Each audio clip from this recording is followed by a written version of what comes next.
I'd said that I don't want to follow Jesus anymore. I don't want to be a Christian. I don't want to do this as if this is how they're going to treat me, then I don't want to do this anymore. I'll follow the devil, I'll follow Satan. As soon as I did that, this voice came to me and I started hearing a voice, which was absolutely riveting to hear a voice suddenly come to you after you say that, something like that. And the voice was say? what I wanted, basically what I wanted to do. Because of that experience that I had with the music a couple nights before, I wanted to do that. I was like, you know what, if I could play that good on this syrup, then I could go to Austin and I could probably do pretty well there playing music, And so I said, that's what I wanted to do. And he said something like, okay, that's what I'll do for you. He said, if you need me again, just say my name 3 times. Like, what is going on here? A lot is happening right now. It's happening so fast. She has this book, this little book, and she has this wristband on that says Satan on it. That got my attention. That scared me. I could feel like I felt something evil around me. I could feel it, in the atmosphere. And there's nothing more terrifying than dealing with something that you can't see and you can't stop. And the leaves, you can hear all the leaves rustling. All of a sudden, they all stop. I suddenly felt this pressure against my body from all directions. Like I felt pressure all coming from all sides. Wow. And I didn't know what to do. Now, just for the viewers today, your dad had passed, correct? Yeah, he had passed away when I was 12. 3 or 4 black figures escorted him to that spot. And as soon as he said that, those black figures came from around behind me and grabbed him and started beating on him. But I wanted God to make these spirits go away. And I said, God, will you please come here and intervene? And I remember him saying something like, it would start a war. I was terrified. And I thought, I've got to get away from these demonic spirits. I have to get out of here. I mean, everything I think I could try to do to fight back. I thought maybe if I say the Lord's Prayer, maybe that'll make them go away. They're attacking me at this point. I'm being swarmed and attacked. I can feel it all over me. I can feel, like I said, they tore my calf off. I could feel tormenting happening. I was in a place with fires because it seemed kind of smoky. And then all of a sudden, these 2 creatures were running at me full speed. And then when they finally got to me, I just remember what really stuck out was the type of weapons that they used on me. It was almost like they were purposely made for torture. Hi, welcome to Touching the Afterlife. I'm Julie. And today we are going to go on a ride together, a wild spiritual ride. So we need to strap on, get ready. Okay, here we go. Cory, welcome. Cory, I'm so glad to have you today. Thank you. Appreciate it. Cory, I know you have incredible stories and testimonies that are completely riveting. Can you just go ahead and start where you want to start? Yeah. Is there anything in particular that you wanted to begin with? Well, I'll start from the beginning. That'd be great. Yeah. For me, it was, I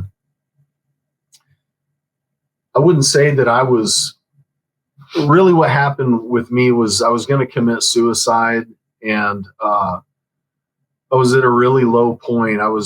I had attempted suicide once before. I had thought about it anyway. And it didn't work out. So, but this time I was really at that point where I would have probably tried to. I would have probably slit my wrist, and who knows what would have happened. I was really depressed. And I asked the Lord, or asked God, I didn't really know God.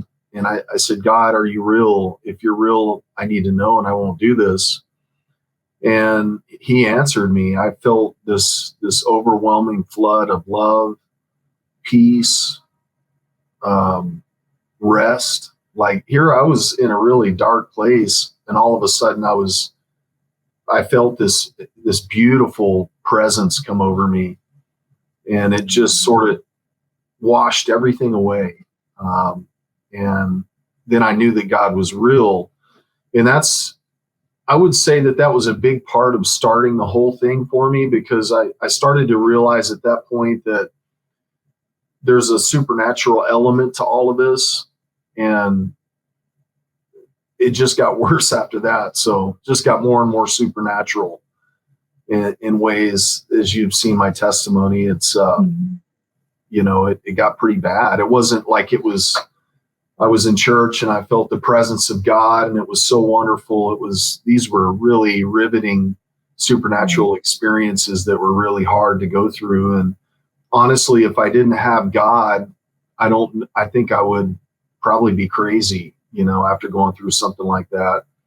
So give us a start on one of these experiences, or shall I say encounters? Well, I would say that after I found out that God was real, I went out to Midland, Texas, and wanted to get into a program called Teen Challenge. And when I got out here, they were full. I couldn't get in there. So I ended up moving in with this family, and just a beautiful family. I'd never been around people that were that on fire for God. It was suddenly like going from this druggy world, this broken world, being around people, associating with people that were really ungodly, to suddenly being in the midst of people that were reading the Bible every day. They didn't have the TV on like nonstop. They were just really locked into the Spirit. It was like going from, if you could sort of measure Christianity in terms of years of school or degrees, it was like going from kindergarten to college, just like that. I mean, they were really advanced in all of this stuff, in terms of their commitment to Jesus. Mm-hmm. And what I mean by that is they immediately took me to a deliverance meeting. I hadn't been there very long, and they took me to a deliverance meeting where a demon or demons were being cast out of this woman. And I didn't know what was going on. I just went in there, and there were people in a circle around this woman and the deliverance minister. And I just leaned up against the wall and just observed. I didn't know what to do. I mean, I think everybody was probably praying and participating somehow, but I didn't really know what to do. But that was one of my first experiences, like coming into Christianity, So that was really riveting to see something like that. But it just got worse and worse after that, So for example, it started out, you had guitar skills and you were playing music, and that's when you started kind of honing in on that worship, right? During that time with the family? Yeah. So this older brother was phenomenal player. I mean, so yeah, that's when I started. I wanted to play guitar it's kind of a long story, but when I got basically thrown out of their house, what happened was I ended up starting a lawn care company with the oldest son. I had been there for maybe a month or two up to that point. I can't remember exactly how long. So Teen Challenge, we weren't talking about Teen Challenge anymore. It was almost like they thought, well, I guess we'll just keep him here and we'll start this lawn care company and we'll see what happens. I guess they thought I didn't need to go to Teen Challenge anymore. So we started this lawn care company, but as soon as we did, I started getting paid money. And as soon as I started getting money, I went and bought cough syrup. And I started taking the cough syrup, and she found out, the mother found out, and she said, you have to go to Teen Challenge now. Mm. And I thought, man, I don't want to go to Teen Challenge. I did want to go, but I've changed my mind, because I had been off the drugs for a while. I'd been off the cough syrup for a few months. And so it felt really good. It felt like a rush being on the syrup again. And right when you started that is kind of when that open door from the enemy came in, huh? Gosh, yeah, he came in really strong, maybe stronger than he ever has at that point. And I remember going into Jeremiah's room. I don't know if I can use his name or not, but that was his name, Jeremiah. So I went into his room and he had a guitar and an amp in there. And so I picked up this guitar. I'm on the syrup, I'm taking the syrup every day. And so I'm essentially living in the syrup. Once you start taking the syrup, it stays with you. It's not like it's over in 30 minutes or 4 hours. It continues. It goes through the night onto the next day when you take it again, and it just gets worse and worse. You start getting more and more intoxicated, and it suspends itself over a long period of time. So I was in there and I picked up his guitar and I started playing guitar, and I was playing stuff that, like, there was this band that I used to listen to called Sepultura years ago, and they had a song called Roots, and I was playing that song, but I didn't know how to play the song. I had never studied it or anything like that. And suddenly my fingers were going exactly where it was supposed to go. So I was completely taken over by something. I mean, I was playing stuff that was amazing, not just that song, but other stuff. And that's one of the things that I want to convey in my book, is that experience was really powerful for me, because I thought, if I can play like this, then, whatever, I can be famous or whatever, because it was that good. Like, it was really, well, if it's a demon taking me over and playing music, then, it is what it is. I'm not going to say it's good. It was a good thing. I'm just saying that the music was like at a really high level is what I've heard that before. It's interesting. Yeah. So I knew that that's what I wanted to do, was play music, and so when they told me you have to go to Teen Challenge, I was already feeling really good. I was on the syrup. I just played all that music the night before. And I said, no, I don't want to go. You can drop me off on the side of the interstate, which that's what they did. They, Jeremiah and his brother, the next day, they took me to the side of the interstate and dropped me off. And as soon as it was the weirdest thing. As soon as they let me out of the car, the storm blows in with all this wind, and like strong winds. And it just blew in, and I thought, where can I go? Because I know it's about to rain. And there was a giant tower and like a house on the land, like in this field. And I thought I could go over there to that house and get underneath it, the soffit, and try to get out of this rain a little bit, which was probably a really bad idea to do that, to go into a field with a giant tower in a storm, but that's what I did. And the next day I woke up, I don't even know if I slept that night, but the next day I was really angry, and really just really upset, really angry. I didn't know what I was going to do. I was stuck in the middle of Midland. It was hot, and what I had done was I had said that I don't want to follow Jesus anymore. I don't want to be a Christian. I don't want to do this as if this is how they're going to treat me, then I don't want to do this anymore. I'll follow the devil. I'll follow Satan, is what I said. Mm. And as soon as I did that, this voice came to me, and I started hearing a voice, which was absolutely riveting, to hear a voice suddenly come to you after you say that, something like that. And the what voice, did the voice say? Well, the voice would ask me, what I wanted, basically what I wanted to do, maybe what it could do for me, something like that nature. And I said, because of that experience that I had with the music a couple nights before, I wanted to do that. I was like, you know what, if I could play that good on this syrup, then I could go to Austin and I could probably do pretty well there playing music, And so I said, that's what I wanted to do. And he said something like, okay, that's what I'll do for you.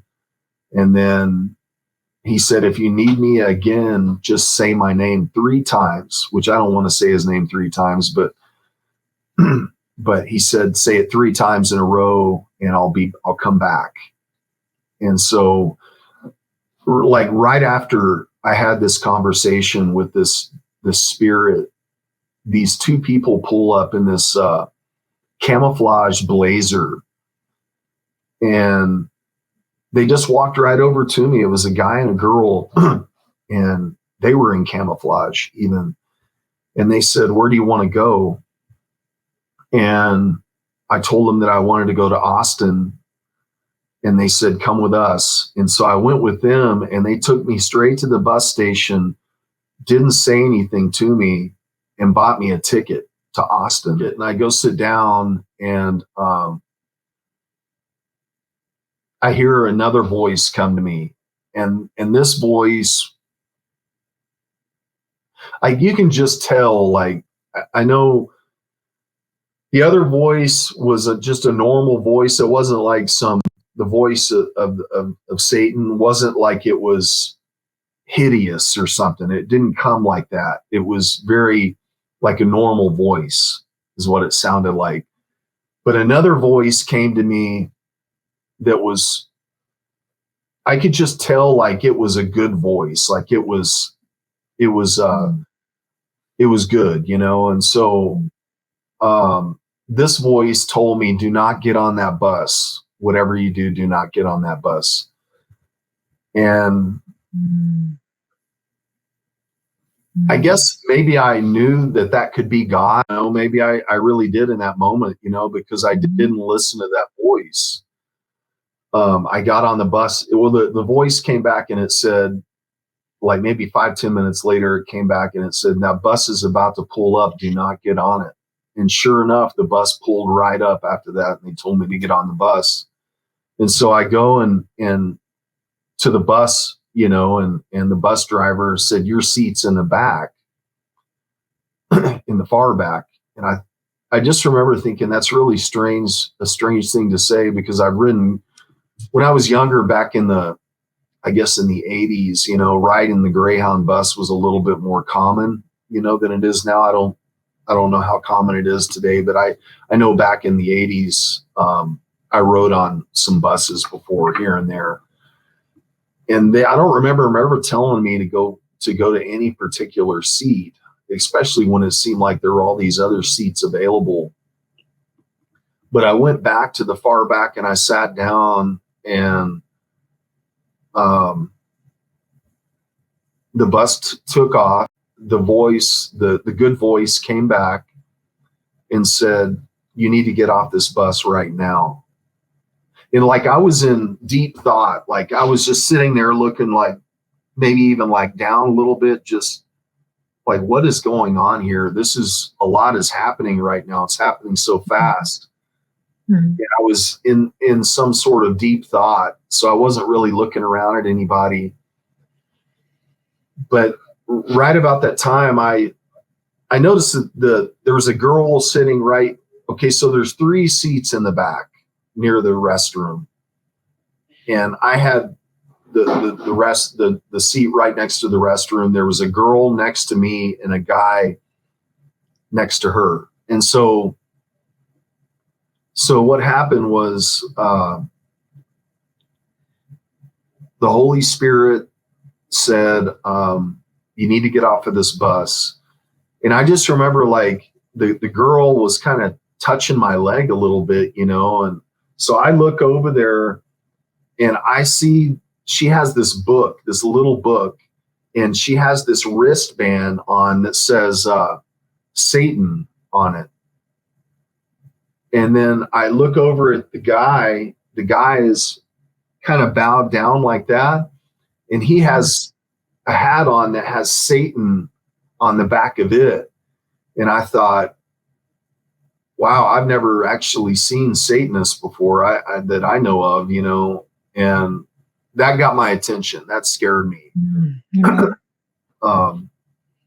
So I told God, I said, okay, I'll get off the bus, but I was scared to ask the bus driver to stop on the interstate. I thought that would be too intrusive, I guess. I don't know, to ask him to do that. So I told the Lord, I said, I will get off at the next stop, which was a city called Big Spring. So I got off there. When I got off there, I noticed that the bus driver, he looked at me. It was so weird. Like, how would he even know that I didn't want to get back on the bus? But he said, "Are you sure you want to get off?" And I was like, "Yeah." And he said, "Hell's in the forecast." And I just remember like looking up at the sky, like it was so blue. And I thought, what do you mean? Like hell's in the forecast. It was such a weird thing to say. So I went to an abandoned building. It was downtown, kind of in a downtown area. And there were Big Spring isn't the sort of the prettiest place in the world. At that time, there was like some abandoned houses and buildings around there and things like that. And I found one of them and I went in there and laid down on the cement slab and went to sleep. I was like exhausted. And I woke up, or I was awakened late in the night. I don't know exactly what time it was, but I'm thinking it was probably around 2 or 3. And it was God again. It was the good voice. And he said, I want you to get up, go back to the bus station, buy a ticket, and go back to Midland.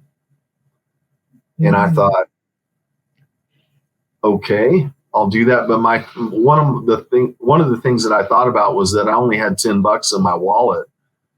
And how am I going to get a ticket for $10? I mean, this is, are they even going to let me on the bus for $10? So I go back to the station and it was open. This is not a big city. It's a smaller area. It's a smaller city. And they were wide open, open for business. And so I go in there and I tell the guy behind the counter that I want a ticket back to Midland. And he said, that'll be $10. Oh, wow. And that's so strange. So I gave him the $10 and the whole place was empty. Like, you got to understand, it was so late at night. It's weird that it was even open in the first place.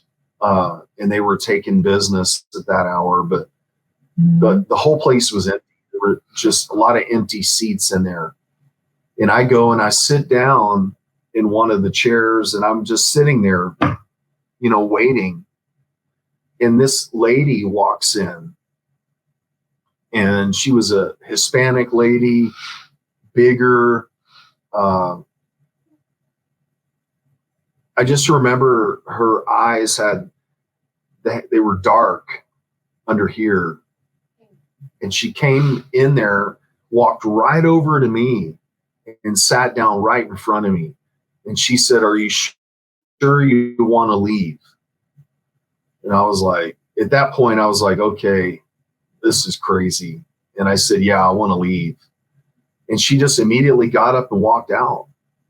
And I have no idea what that whole thing was about. I don't know if I was on a real bus. I don't know if I was actually on the way to meet somebody that worked for the devil. I don't know if I was being deceived. Yeah. What was that like? Almost like you were in a trance, or is surreal? You just weren't sure what was going on, probably. No. It was bizarre. It's almost like this good versus evil playing out right before your eyes. Yeah. So So I get on the bus and I go back to Midland, and they drop me off in Midland. The Midland bus station was completely closed. It was dark.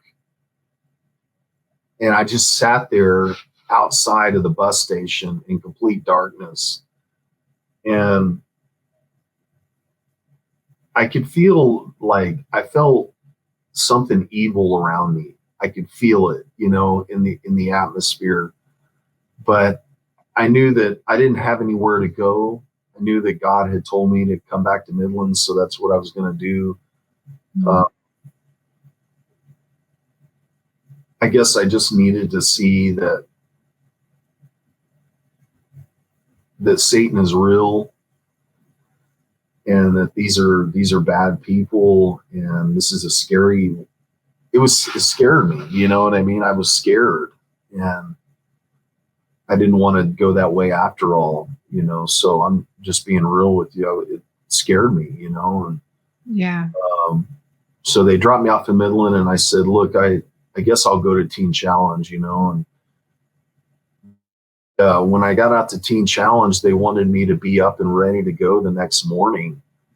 And I told them, and this is what I stress in my book, is that when you take that cough syrup every day for like a month or so, like I'd been taking, when you come off of it, you sleep for a few days like that. You can't do anything. You're completely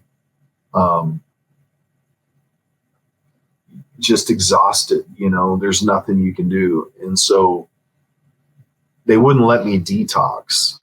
So they basically told me that I can't stay at Teen Challenge.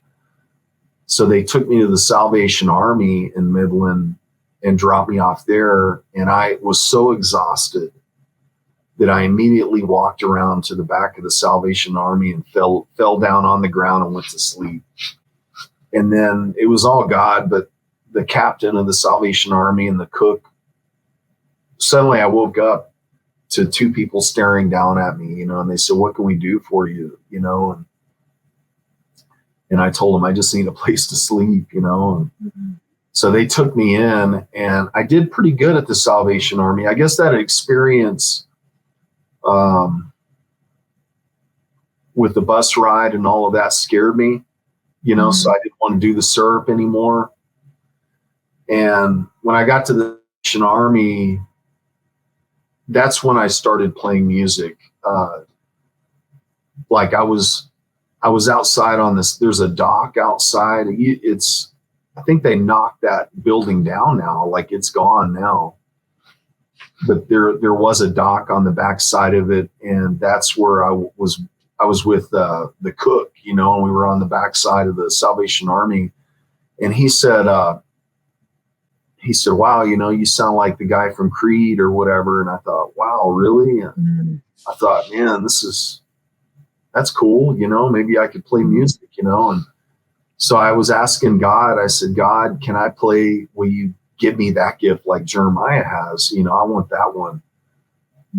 And it seemed like after that, stuff started opening up for me. I mean, honestly, I don't know that I sounded that great. I can't say for sure because I don't have any recordings, but things started opening up for me. Like I was invited to start leading worship at the Salvation Army Church during their services.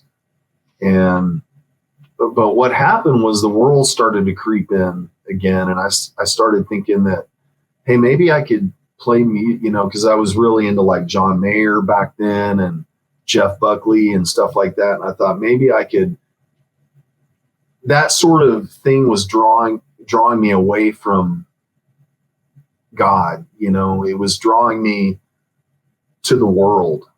I was thinking that maybe I could take this music and go play for the world, and that would be more fun than sitting here in church playing music, and it drew me away from the church. And eventually I was using cough syrup again. But to tell you that experience, tell you about the experience with the joint, I was living in this building. The building is still here in Midland. It's, I don't think it's occupied or anything like that. even still. There used to be a ground floor coffee house in that building, but I don't think that's not there anymore. So there's nothing there now. But when I was there was a ground floor coffee house in the building. There was a church in the building on the lower floor. I had access to the whole building, like from my room, my space. I ended up moving into that building. And I walked out of that building one day and out onto the sidewalk, and it's downtown, right? There's things going on around you, and there was a hotel. There is a hotel next door to that building, and I believe it's a Hilton. And there was this guy out there on the curb, and he was I could tell he was smoking a joint, I just by the way that he was holding it. And so I went over there, I walked over there, and see, I'd been doing good actually, though. I think I was still doing good, serving God, going to church, working hard for the Salvation Army. I was doing all of those things. And I walked over there to talk to the guy, and he said, do you want some of this? And I don't know why I said yes, but I said yes. And, I took a hit or two off of it. And then as soon as I started walking back to my apartment, which was in the ground floor of this building, as soon as I got through the door, there's no one in there. It's just me. That was the only one living in that space. I immediately went into a, I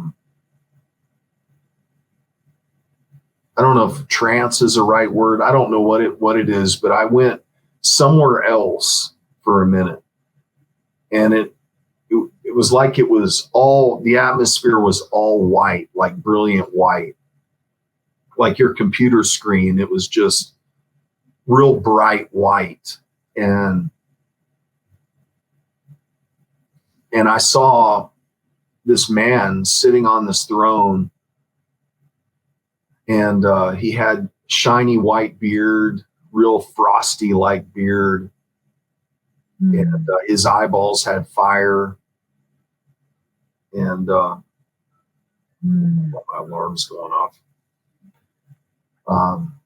His eyeballs had fire, and he had all these gems and minerals embedded into his throne. It was a throne. And then he had sandals on. He had shin plates on. And these plates right here, I'm sorry, I've got some paint on my arm, but he had these plates on his forearms with gems and minerals, and the throne had gems and minerals in it. And he was looking at me real angry that I had, and I knew that it was because I had just smoked that joint. And I believed it was God, I mean, who else could it have been? And then it immediately went away. So yeah, that's what happened there. I thought that because of these experiences, I should be doing more for God. Maybe I don't do enough for God. I guess I've tried to do what I can do, but I don't know. Maybe I don't feel like I've done enough for God or something, probably. So No, Cory, God has you right where you're supposed to be. And you went through everything you went through because he's going to use it all. So tell me about kind of the next encounter experience that, I guess, like you said, just scared you. Well, I've had a lot of them that have scared me. The real scary one, though, was the night in California. That was the scariest. Man, there's nothing more terrifying than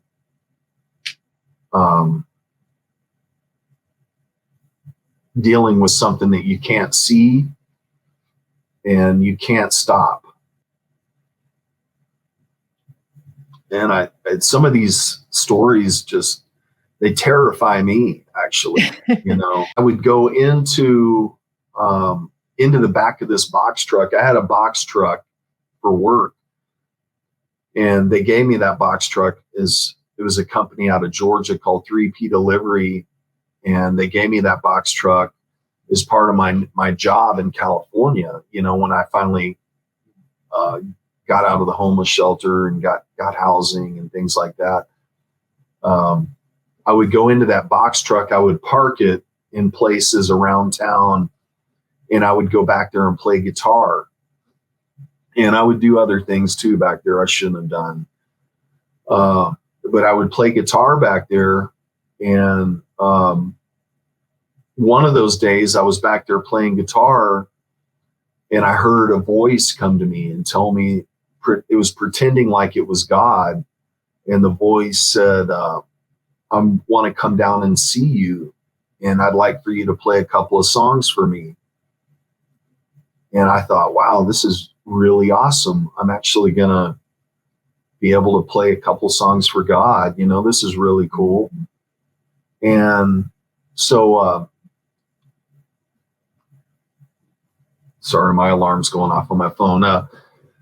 So I said, yes, that's great. I'll do that. So he comes down, he says, I'm near the back of the door of the box truck, inside the box truck, and play some music. And I was playing the songs, and I played one song for him, and I played that one pretty well. So I went to the next song, and I was looking up at him because he asked me, he said, can you see me? And I said, no, I can't see you yet, and he said, can you see me now? And I could see an outline of a person. And the best way I can describe it is, I don't know if you've seen that movie Predator, where you can tell that there's somebody there, but you can't make out a lot of features. You can see that somebody's there. So it was more like that. I could kind of see his face a little bit, not in depth, but I could see his face. I could see that he was smiling. And as I was playing the second song, I was probably 3/4 of the way through the song, and I messed up very slightly on the song. And I was looking at him while I was playing, which probably didn't help, but I messed up. And as I messed up, I noticed that his smile changed real quickly. It went from a smile to kind of like a look of disgust or something. What do you think that was about? That should have been a death. Well, I just think that, in hindsight, I think looking back at that, I think that, well, it was a demonic spirit, so they hate me. And he was just pretending, the whole time. And that was his real nature being revealed instead of the fake nature, I think the mask came off. The mask came off for a second, slight second. Now, I didn't catch it. I didn't think of all of that like suddenly. This was after the fact, after I thought about it a little bit and tried to think about it and draw some conclusions. That's what I think about that now. But when you're in the moment, it's not like I saw that and I suddenly instantly was repulsed and, oh, I know, I've got you figured out immediately. It wasn't like that. I just, I guess I just thought that God didn't like it, or whatever. So I put he said, now that's enough, of the guitar. He said, now get up and come over here and give me a hug. And so I went over there and gave him a hug. And then that was it. He left. Shortly after that is when you saw your dad, right? Tell us about that. Yeah. So that was really riveting. I call that night Hell Night. Um, so I had been using the syrup pretty steadily, and I was still evangelizing. Like they gave me a good job, and they paid me, I think, 90 something thousand a year, which to me at that time was a lot of money, and so I didn't need all that money really, because I lived in a group home, and I think I had to pay $10 a month or something. I don't know, but I had all this extra money, and I would, I think it was either $10 a month or $10 a week. I can't remember exactly. It was too long ago.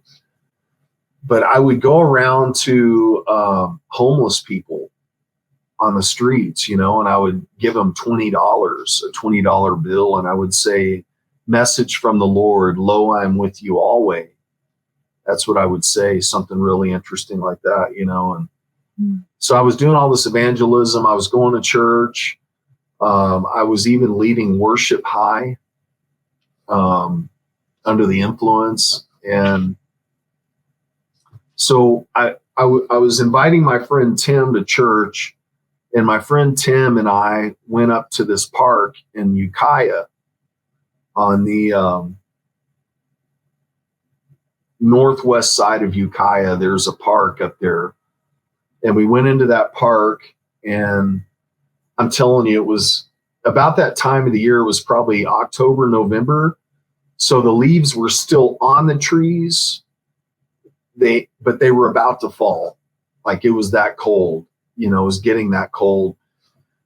And so we go up there into that park, and it's real windy. The wind is blowing, and the leaves, you can hear all the leaves rustling. That noise that it makes on the trees when the wind's blowing. Mm-hmm. And all of a sudden, they all stop. Like immediately stop. All the leaves stop rustling. And I suddenly felt this pressure against my body from all directions. And my friend Tim suddenly got really scared. All of a sudden, he got really scared, and he said, "I'm leaving." And he got in his vehicle and he left. And I talked to Tim 15 years later. I talked to him about that night because I shared my testimony with Tim. I caught up with him on Facebook, and I said, "Hey, you're in my testimony." And he said, "Let me check it out." So he was checking it out, and he sent me a message during that part, and he said, "Cory, I'll never forget the terror that I felt that night."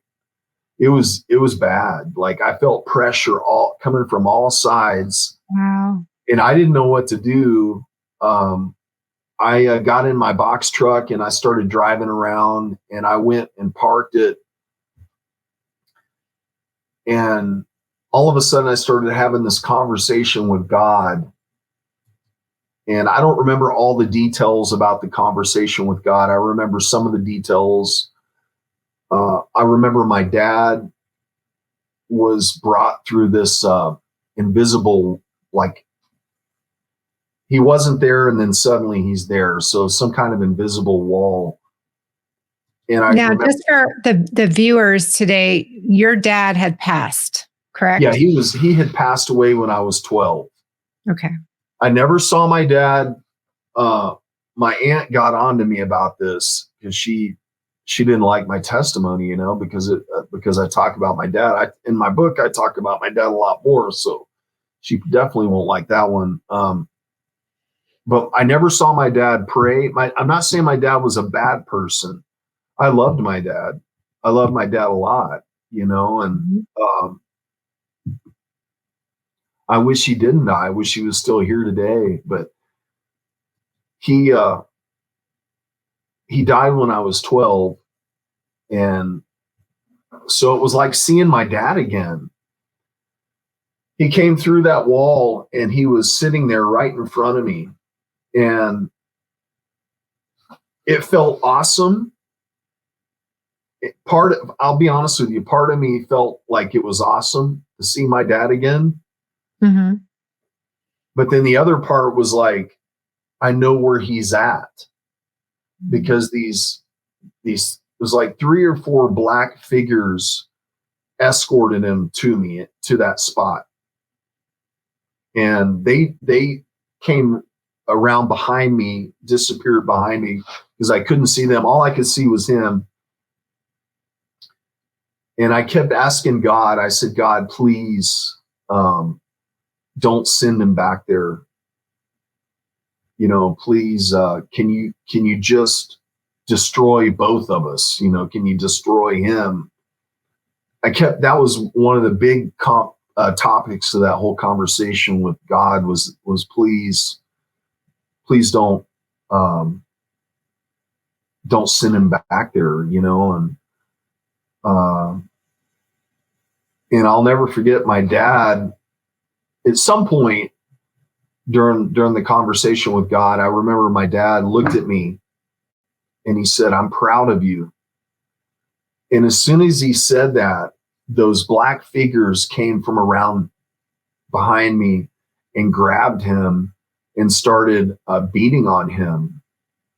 I could hear them. It was as if they had grabbed somebody off the street and just started mobbing him and beating him. As you know, I mean, it was the same kind of noises, same kind of grunts and groans, and then he just disappeared, you know. And then I could still hear it a little bit as soon as he disappeared, but then it faded away. And I've never seen him since, you know. I've never seen my dad since.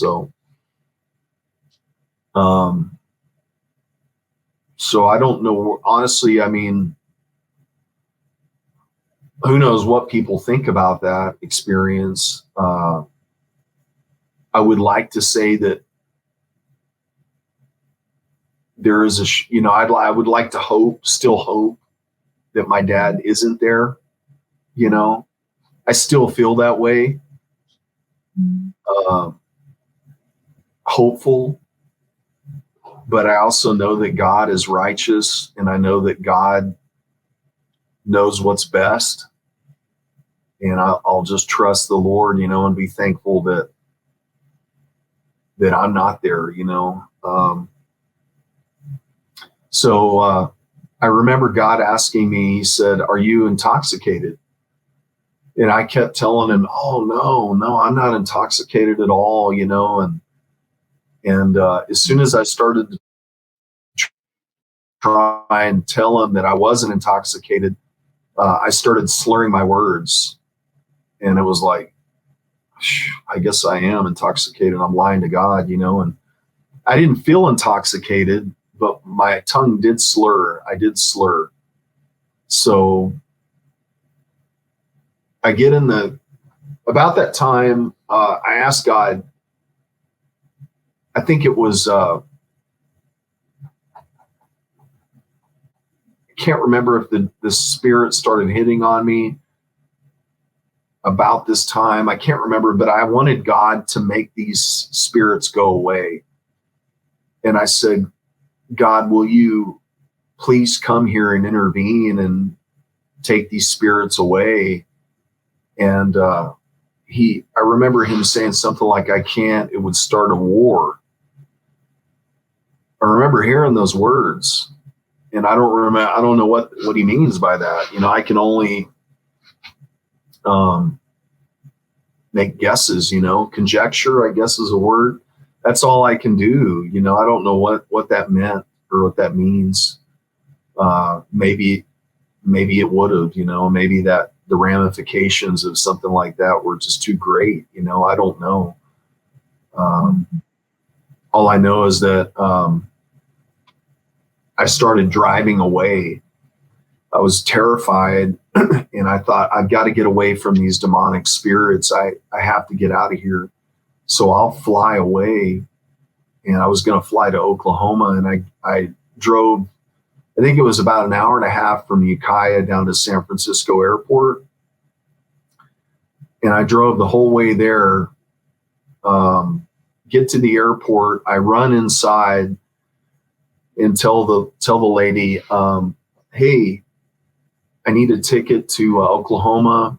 And she was operating normally. You know, she was like you would expect any associate or clerk to do. You know, they would just be doing their business normally. You wouldn't notice anything abnormal, but she immediately started becoming slow and stunted and confused. And the manager noticed that what was going on with her. And so he walks over to help, you know, and he started acting the same way. And I thought, man, these spirits are doing this to these people somehow. They're not going to let me leave. And that was really scary, you know, that I couldn't get on a plane to even leave the area.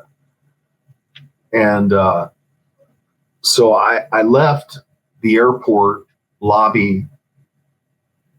And as soon as I left, I felt this tear, like on the back of my calf.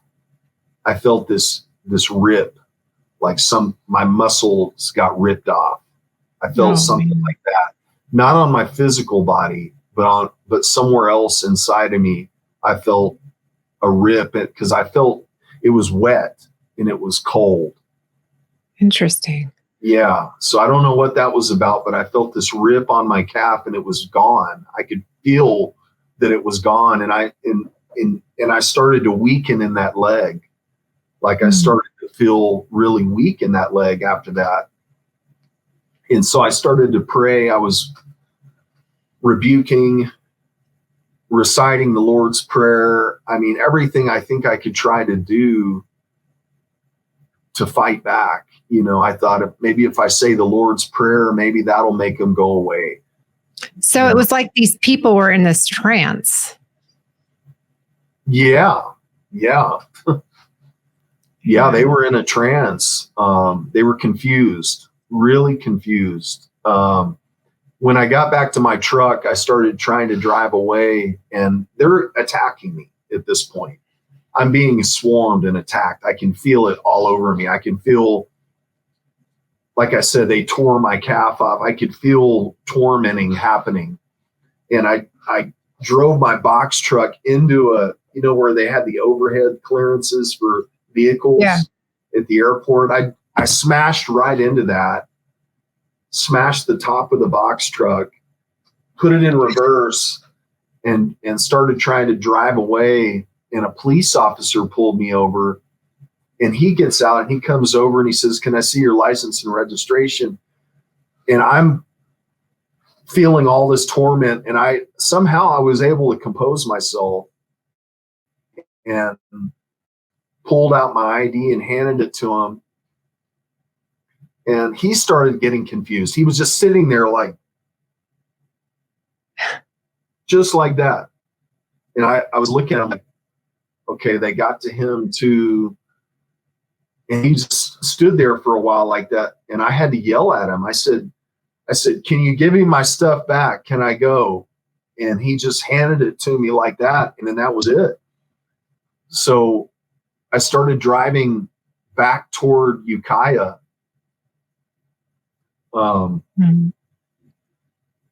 Hitting me and attacking me the whole time. And I was just getting increasing. I had to pull over because I was so exhausted, from what I had just gone through. So I pulled over in the truck and immediately fell asleep. I couldn't drive anymore. It was too dangerous. And I fell asleep, and I was in this room. I woke up, and it was one of those dreams where I guess I did feel alive in this dream too. I did feel awake in this dream too, or wherever I was, I don't know where I was, but I fell asleep, and then I woke up, and I was in this room, and it was a sepia colored room, dirty, trashy,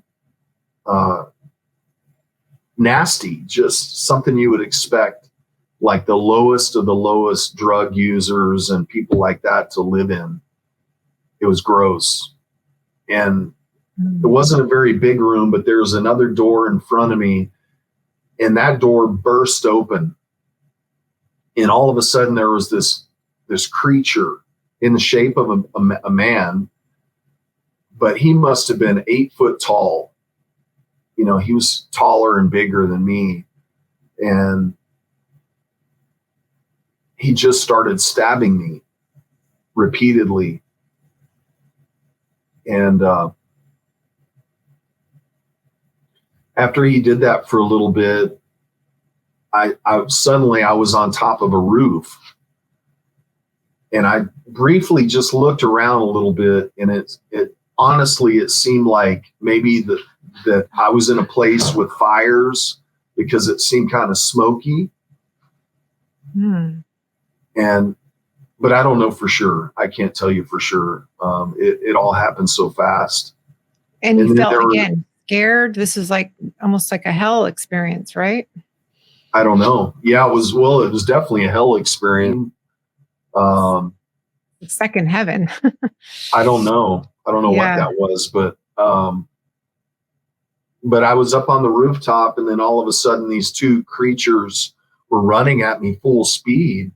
And then when they finally got to me, I just remember what really stuck out was the type of weapons that they used on me. They were like, it was almost like they were purposely made for torture. Like they weren't polite weapons at all. They were very nasty, they were meant to make you feel even worse. You know, I don't know what I'm trying to say, but that's the kind that really stuck out to me. Yeah. Yeah. They were really sort of archaic torture weapons, and they were rusty and strange and different things like that. And then I woke up, and as soon as I woke up, I was back in my truck, you know, and I felt this thing dangling on my cheek. I could feel it. I could feel something there on my cheek like that. And it was like a ball. And whatever thing that was in the truck that had been messing with me had pulled my eyeball out. And I could feel it dangling onto my cheek. Not my real eyeball, but whatever else I'm made up of. You know, I don't know if it's soul or spirit. Yeah, your soul. I don't know. Yeah, something like that. And I could feel the eyeball dangling. And at this point, I was way too shot. I mean, I was just begging God, you know, please, please put my eye back in, Lord. I felt so abused by what I had gone through. And then Cory, didn't you feel like you couldn't get away from him? Like you started running? I couldn't get away from him. Yeah. I couldn't get away at all. You know, I went through that night. It was a horrible night. I knew that I didn't want to go back to sleep though, because that place that I woke up in that dream was really bad, because I could see them. I could see things, and that it's better if you can't see them. Right. So I knew I didn't want to go back to sleep. So I stayed awake. I fought as hard as I could to stay awake all night. And the next morning, well, let me say this part too, because this part was really, really bad too, was I could tell that a higher ranking demonic spirit had showed up. Don't ask me how I knew that. It just seemed like he was in charge. And he was talking to me. There were different voices, and he was talking to me all of a sudden, and he put all these spirits in me. And I just remember, like, he was talking to me. He said something like, "I'll put all these in you." And I just remember, like, immediately just like that. And I looked down at my arm, and I saw these, like, almost like what you would see in a movie. You know, it was unbelievable. And then he took them all out again. So that was really interesting, really bad. Wouldn't say interesting is the right word, but really bad. Yeah. So I made it through that night, and the next morning I thought, if I can just get to a church, I'll be okay. I can get the help that I need. So the next morning I found a church, and I ran inside as fast as I could. I ran into the lobby, and there was a lady that greeted me, and I said, "Where's the pastor? I need to talk to the pastor."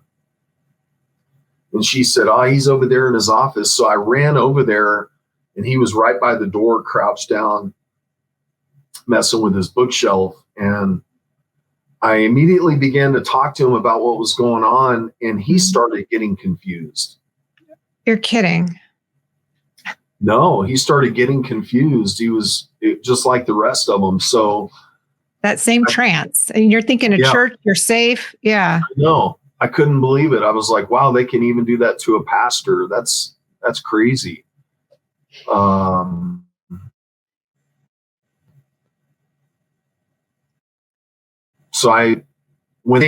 the thing I learned about that is when they get like that, there's nothing you can do, because they're too out of it. I don't know how else to describe it. They're just really out of it. So I left, and I drove around a little bit more, and I found another church, and I ran inside to that one, and it was an all women's Bible study. And so I get in there and I sit down, and nothing. No attacks. I got to tell voices, you, I've heard this. Nothing. Yeah, I've heard this from you before, and that stood out to me so much. To me, that's powerful. Yeah, women together praying, and it was stopped awesome. the demons. Mm-hmm. It did. There was nothing going on in that room. That's for sure. But I was afraid to tell them, though. You know what I mean? I thought that they're going to think I'm crazy. I had too much pride, I guess, and it was too bizarre of an experience, and I was afraid, to even tell them. I just thought it was over. I thought, oh, okay. But you, at that moment, when you were there with those women under the power of the Holy Spirit, you were safe. But because you left, then what happened? Then I got back in my truck, and I heard the voice again. And he said something like, "What, do you think I was going to leave?" And then he started up again. But what was happening about that time, this had been going on for a while, that something was digging into my head. I could feel it, just constant digging. And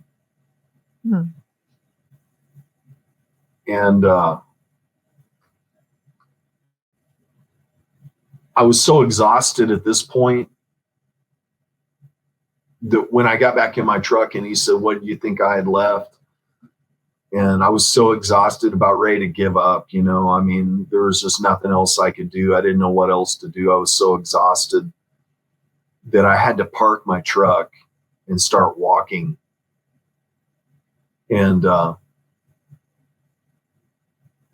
when I started walking, whatever had been digging into my head broke through. Whatever it was trying to get through, it finally got through that. And it grabbed something down inside of me, and it pulled up on it. And when it did, I immediately fell to my knees. Like I couldn't stand any longer.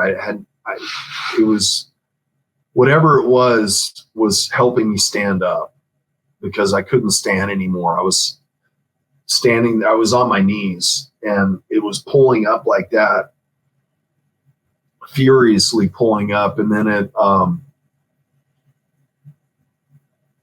then I thought, I can't believe it. I've pushed God too far. I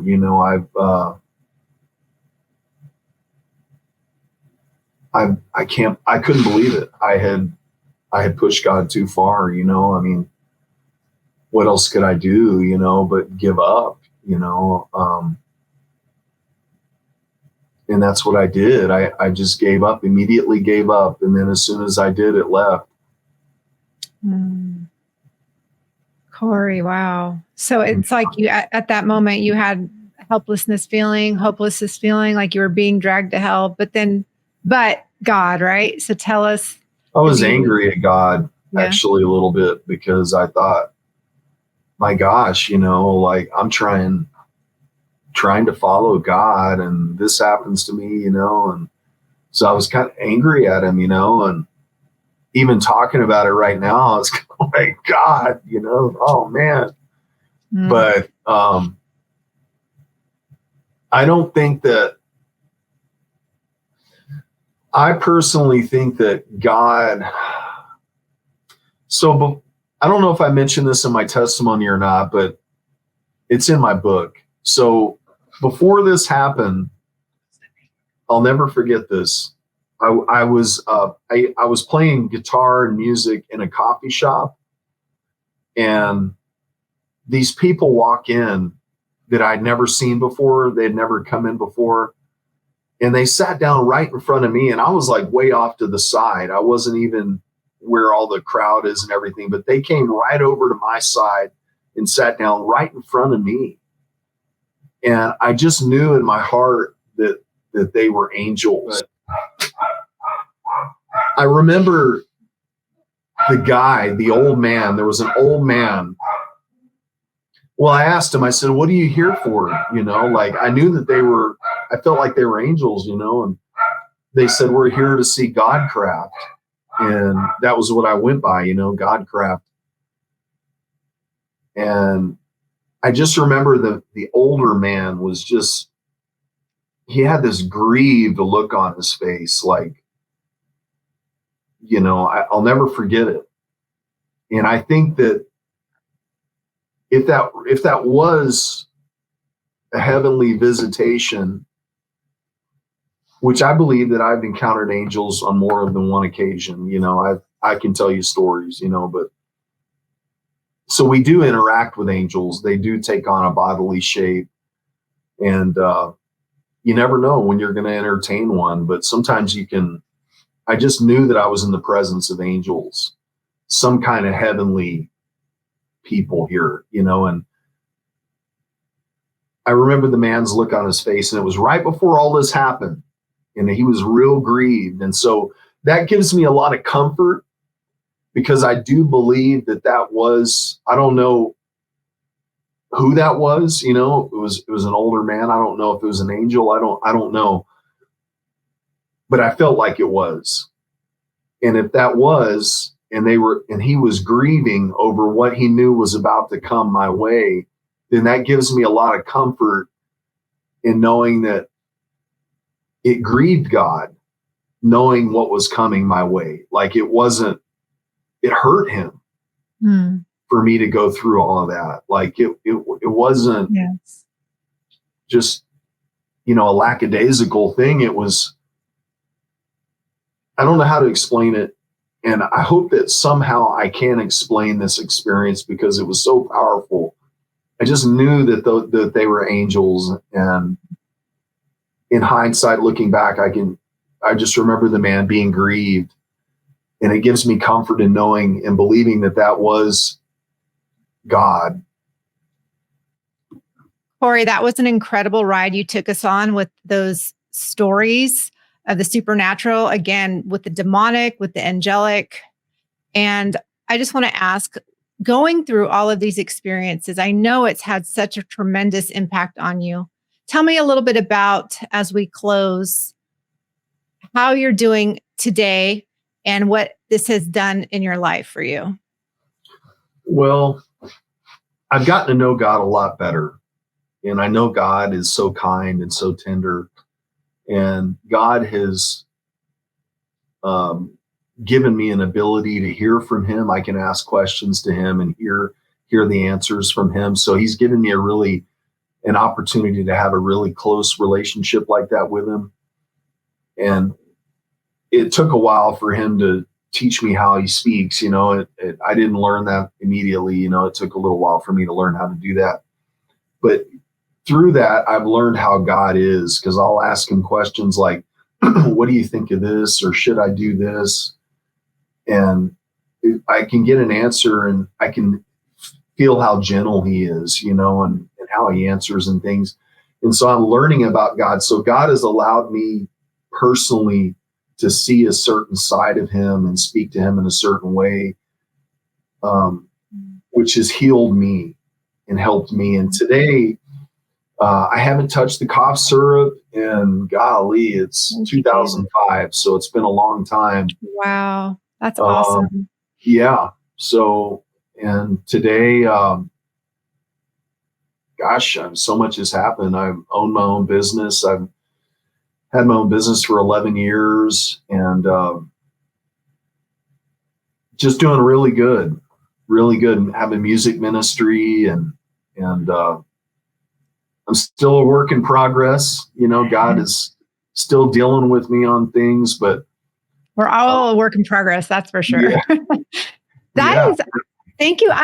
This has been such a blessing to have you on today. And you said you're writing a book. Can you tell us what the name of that book is and when it's going to come out? Yeah, it's called Trading Wretchedness for Mercy. I'm on my second edit right now, which means that I've written it, edited it once, edited it.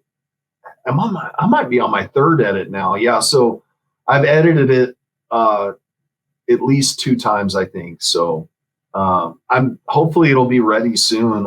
I want to make it a good book. I'm a little bit terrified to release it because I do go into a lot of personal details. Like I really show everything I've done. You know what I mean? Like I get real personal, but I just wanted to show people the type of person that I was and what God's done. And the ending of the book, I took a break from writing the book for like a year.